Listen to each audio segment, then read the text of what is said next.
안정식 북한 전문 기자와 함께 좀 더 북한 얘기 나눠보겠습니다. 자, 안정식 기자. 네. 자, 통일부가 지난해에 이어서 올해도 북한 인권 보고서를 발간을 했는데 예. 새로운 인권 유린 사례들이 담겼다면서요. 예, 북한의 인권율이 한두 가지가 아닙니다만 올해 북한 인권 보고서에 수록된 인권유리 사례 몇 가지 소개해 드리겠습니다. 먼저 코로나 때 목욕을 시켰다가 총살된 사례인데요. 2021년에 모 지역의 당 조직비서와 인민위원장이 비상방역법을 위반했다는 이유로 공개 총살된 적이 있었다고 합니다. 코로나 시기에 격리시설에 수용돼 있던 주민들이 목욕을 하게 해달라고 하자 목욕탕에서 집단 목욕을 하도록 허락했다는 이유입니다. 북한은 코로나 때 방역 위반 행위를 반동 행위로 여기면서 강력한 처벌을 했는데요. 그래도 목욕 허락했다는 이유로 공개 총살까지 했다. 그야말로 북한에서만 가능한 일인 것 같습니다.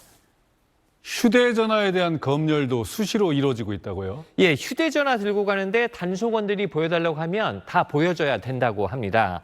단속원들이 단속하는 것 중에 하나가 남한 말투 쓰고 있느냐 이런 건데요. 문자 보내는데 요자 들어간 말 쓰면 이게 단속 대상이라고 합니다. 또 전화번호 저장해 놓은 곳에 아빠, 쌤 이런 표현이 있어도 단속 대상이 된다고 합니다. 이 선생님 뜻하는 쌤이라는 표현은 북한에서 안 쓰는 표현일 것 같죠. 하지만 이 아빠라는 표현 왜 안 되는지 아십니까?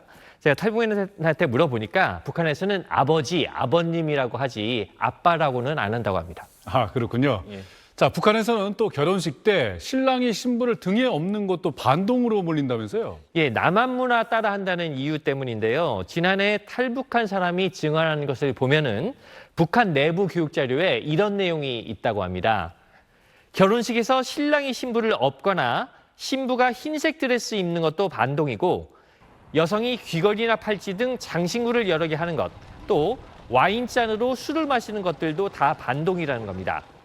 남한 드라마 보고 따라하는 건 다 단속하겠다는 것 같은데요. 그래서 북한 주민들은 성냥갑 안에 갇혀 사는 것 같다 이런 말을 하고 있다고 합니다. 네, 안정식 기자 오늘 얘기 잘 들었습니다. 한반도 포커스입니다. 북한에서 여성들의 경제 활동은 일반화됐지만 옷차림에 대한 당국의 통제는 여전한 것으로 나타났습니다. 남녀 가릴 것 없이 이혼을 할 경우 큰 불이익을 감수해야 한다는 증언도 나왔습니다. 김하영 기자가 보도합니다. 장단지가 드러난 바지에 슬리퍼, 짧은 소매를 입은 북한 여성.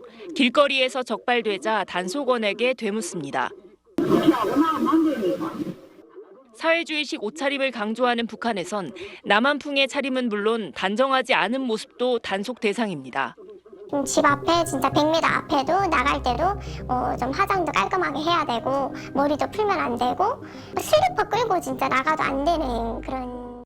정부 조사에 응한 한 탈북민은 단속에 적발되면 벌금을 물고 반발하는 경우엔 옷을 찢거나 자르기도 한다고 말했습니다. 리춘희를 비롯해 북한 아나운서들은 방송에서 북한 표현으로 조선옷, 즉 한복을 자주 입는데 일상에서도 이런 복장을 권장하고 있습니다.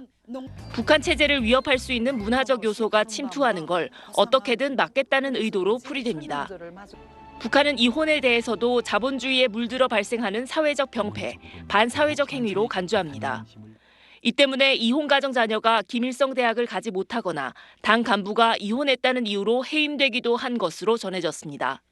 간부란 자체가 그 사회적 문제를 일으키면 안 된다는 보이부나 이런 데 다닌다 하면 불이익당하는 그 사유가 될 수 있죠. 순위에서 밀려나는 거죠.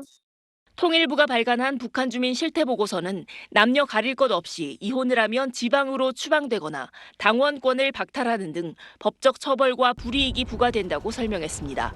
SBS 김하영입니다.